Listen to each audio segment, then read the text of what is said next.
Hey there, Sharon Horne-Ellstrom here. Welcome to the day 140 of our Let's Grow annual challenge. 140th day of the year, 140th day of our challenge. Today we're talking about ants. Not the kind that you keep away from your picnics or you try to keep out of your house, but something called automatic negative thoughts, a term coined in the 1980s by Dr. Daniel Amen. He went on to do 11 public television series and shows that were viewed over or aired over 80,000 times. His team went on to write lots of articles about the brain and about brain health. But one of the most catchy and long lasting ideas he put forth, and he's got a great book on it that is called Change Your Brain, Change Your Life. And I would show you mine, but I left it down in Texas. I was at my mom's and I left my book there. So it's one book that I would say if you find yourself, and I'm going to share the 9 most common ants, automatic negative thoughts. And I'm not going to give examples of each or I'd talk way too long. If you would like, we could do a whole workshop on ants and how to kill them. And I'm going to share the 3 steps to kill an automatic negative thought so that we can, as our action item today, we're going to pay attention and figure out which one of these automatic negative thoughts we have, or pick one automatic negative thought that pops into our head. And then we're going to kill it using these 3 steps today. And then you can just write done in the comments. Or if you're brave and you want to help teach other people and let us learn from one another, go ahead and put your automatic negative thought and the 3 steps in the comments below. And I'll do mine. I'll pick one. Believe me, I have lots of them. I think that I can confidently say, I guarantee you have an automatic negative thought. I have yet to meet a person that doesn't have at least one of these things that pop into their head. It's how our brain works. I think our reptilian brain thinks it keeps us safe if it throws out the negatives and all the things that could possibly happen. And I am terrible about that. Just ask my kids. As a grandma, I'm always, oh, don't do that or you're going to die. And I've calmed down and more as a grandma than I did as a mom, but my sisters still tease me about how I was always so on my kids about being safe, etc. So automatic negative thoughts, really, really incredibly powerful concept that we want to use in our favor. What the heck are automatic negative thoughts? There's those thoughts that pop into our head whenever they're trying to scare us, or when we're scared, or to shut us down from doing things that stretch our comfort zone and that we want to do in order to move our life in the direction that we want it to. And the most common ones, I'm going to share the 9 most common ones and maybe a couple of examples because it's hard to not share examples. There's so many of them. The first one is always thinking. If you ever catch yourself using always, never, I always do this, I always fall down, I always spill, I am a klutz, things like that. If you say I am with a negative statement behind it or something that's negative, that is an automatic negative thought, right? If you say I am with a positive thing, that's an empowering and affirming thought. But if it's a negative thing, I guarantee that that is an ant. It's not a ant, it's an ant. So always thinking, absolute thinking, always, never. Those are things that we need to question. And the thing about ants is we need to question them and we need to become aware of them. Second most common one is focusing on the negative. Anybody do that? Focus on the negative? It's if you are going to do a presentation at work and you say, oh, this is going to stink. It's going to be terrible. Everybody's going to hate it. That is an automatic negative thought. You need to challenge that and say, well, is that really true? Have I spoken before? Have people hated it or liked it? No, and then you have to challenge automatic negative thoughts. Guilt beatings are when we beat ourselves up or other people up and try to make ourselves or them feel guilty about anything.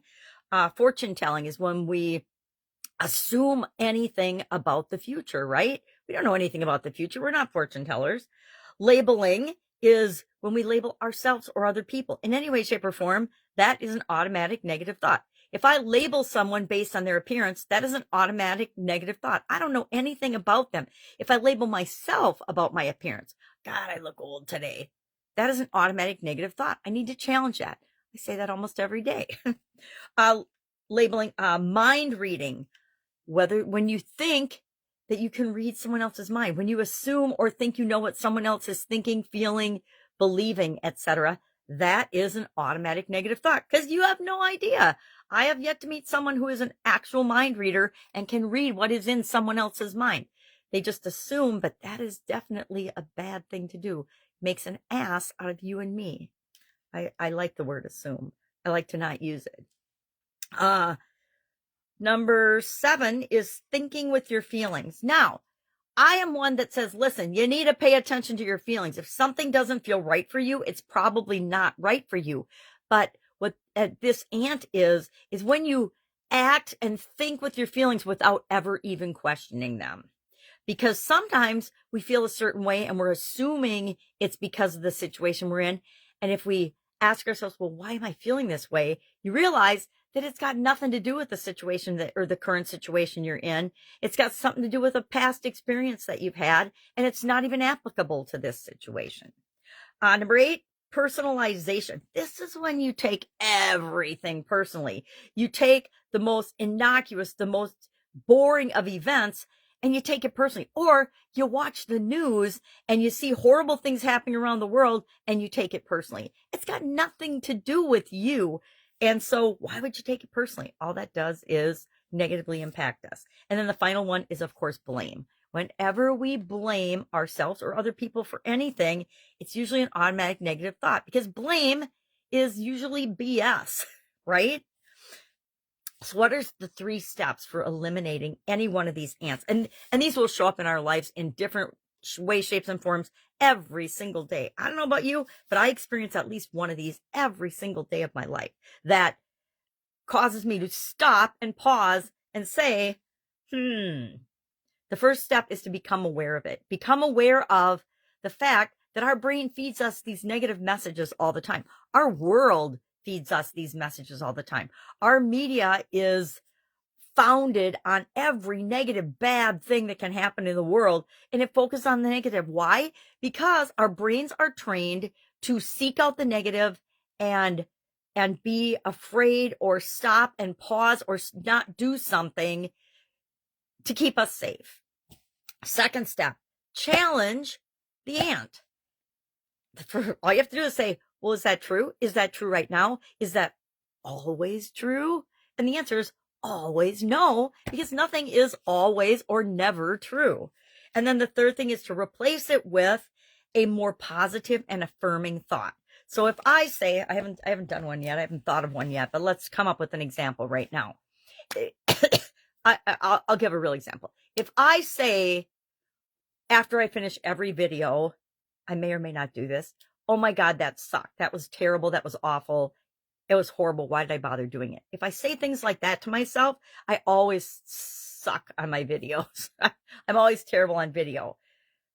That is an ant that may or may not come up very frequently for me. So that's step 1, becoming aware of it. Noticing that pops into my head. That's the first thing. I don't even say it out loud. It just pops into my head. Every misstep, every word I say wrong, everything I forget to say that I wanted to say, because it could always be better, right?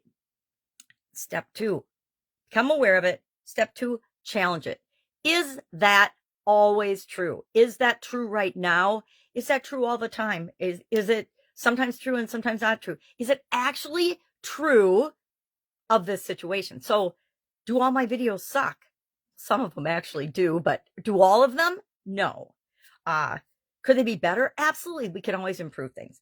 And then third, replace it with a more positive and affirming thought. That wasn't perfect, but every video I get better and better. That's a pretty slow and easy transitioning way to go from the negative ant to the positive ant. And then we could say, hey, I love doing videos. I rock at videos. May or may not be true, but we'll work on it. So that's just a quick and dirty example. So what's our action item today? Identify, become aware of one of your ants today. Again, I guarantee you got them. Everybody on the planet has automatic negative thoughts. That's why it's such a powerful concept. Number 2, challenge that ant. It's pretty easy to challenge it by just saying, hey, is that true? Is it always true? Is it true right now? Has it always been true, and will it always be true in the future? And the answer is always no to that, because ants are automatically not true. They're automatically false. And 3, replace it with a more positive and affirming thought, so that when that pops up, you can automatically say the positive thing in your head instead of the negative thing. And that will counteract it. All right. Love this topic. Any questions on it, please ask, because it's such a powerful concept and tool to have in your toolbox, right? All right. That's it. Have an awesome day. And I'll, of course, be with you tomorrow. Bye. I'm going to go stomp some ants.